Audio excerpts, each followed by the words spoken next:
கிறிஸ்துவுக்குள் மிகவும் பிரியமான தேவனுடைய பிள்ளைகளே, மீண்டுமாய் ஒரு புதிய நாளிலே உங்களை சந்திப்பதில் நான் மகிழ்ச்சி அடைகிறேன். ஆண்டவராகிய இயேசு கிறிஸ்து இந்த நாளில் நமக்காய் இந்த பூமியிலே கடந்து வந்து நம்முடைய பாவங்களுக்காக பரலோக மேன்மையை துறந்து அவர் கடந்து வந்தார். அந்த விசேஷித்த நாளிலே இன்றைக்கு நாம் தேவனுடைய வார்த்தையை பார்க்க போகிறோம். பட்டுப்போன மனித குலத்தினுடைய வாழ்க்கையை, இனி எந்த நம்பிக்கையும் இல்லை என்கிற ஒரு சூழ்நிலையின் மத்தியிலே மனுக்குலத்தின் நம்பிக்கையை துளிர்க்க செய்யும்படியாய் கர்த்தர் பூமிக்கு கடந்து வந்தார்.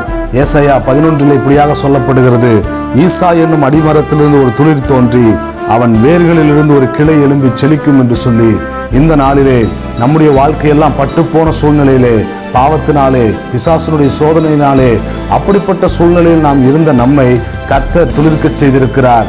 ஈசா என்னும் அடிமரம் துளிர்த்து நமக்காக வேரூன்றி எழும்பி அது செழித்து இன்றைக்கு நம்முடைய வாழ்க்கையை செழிக்க வைத்திருக்கிறது.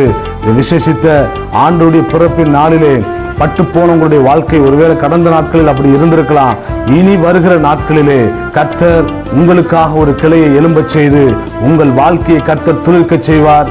நீங்க ஆசீர்வாதமாய் இருப்பீங்க. இந்த நாள் உங்கள் மகிழ்ச்சி நாளாய் இருக்கும்படியாய் பிதா குமாரன் பரிசுத்தாவின் நாமத்திலே உங்களை வாழ்த்தி ஆசீர்வதிக்கிறேன். உங்கள் யாவருக்கும் கிறிஸ்துமஸ் வாழ்த்துக்கள். God bless you.